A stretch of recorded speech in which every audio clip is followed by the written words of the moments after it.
Hobi mendaki Gunung Ralinsyah rupanya begitu mendarah daging bagi dirinya. Ralin mengaku melakukan jalan-jalan penuh petualangan seperti mendaki gunung sudah ia lakukan sejak kecil, di mana sang ayah sering membawa Ralin untuk berburu menjelajahi hutan rimba sejak dirinya kecil. Bagi Ralin, hobi mendaki gunungnya ini memang tidak banyak yang tahu, hingga banyak yang heran saat tahu jika Ralin hobi melakukan petualangan ekstrim dengan mendaki gunung. Sebenarnya aku suka aja sih keluar dari zona nyaman aku. Naik gunung itu buat aku sesuatu yang bukan foreign lagi, bukan sesuatu yang jarang aku lakukan. Dari kecil memang juga sering ke hutan karena ayah aku suka berburu, jadi udah pernah ke Afrika, Alaska, berburu dan camping dan hidup di alam seperti itu. Tapi mungkin karena orang jarang terekspos aja, atau orang belum kenal aku, jadi nggak tahu bahwa ternyata aku dari dulu udah begitu sih sebenarnya.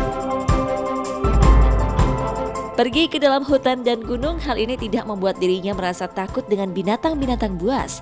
Bagi Ralin, binatang buas di dalam hutan tidak berbahaya, asalkan para manusianya tidak mengganggu binatang-binatang tersebut. Uniknya Dere cantik ini justru takut dengan manusia, di mana Ralin tidak bisa menilai pemikiran para manusia apakah ada niat baik atau niatan jahat. Aku paling takut tuh sama manusia. Iya, kalau binatang sebenarnya kalau kita lagi hiking nggak terlalu mau ganggu sih, karena mereka udah biasa sama hikers. Apalagi kalau di gunung, ya insya Allah kalau kita berdoa dan kita kesana dengan niat yang positif, insya Allah nggak kenapa-napa. Tapi kalau manusia nggak bisa garansi ya, kalau manusia. Menjelajahi gunung di Indonesia dan luar negeri, rupanya pengalaman Ralinsyah sebagai pendaki gunung tidak perlu diragukan lagi. Ralin pun bisa banyak belajar dari pengalaman naik gunungnya, seperti saat Ralin berhasil mengalahkan ketinggian pegunungan Machu Picchu di Peru.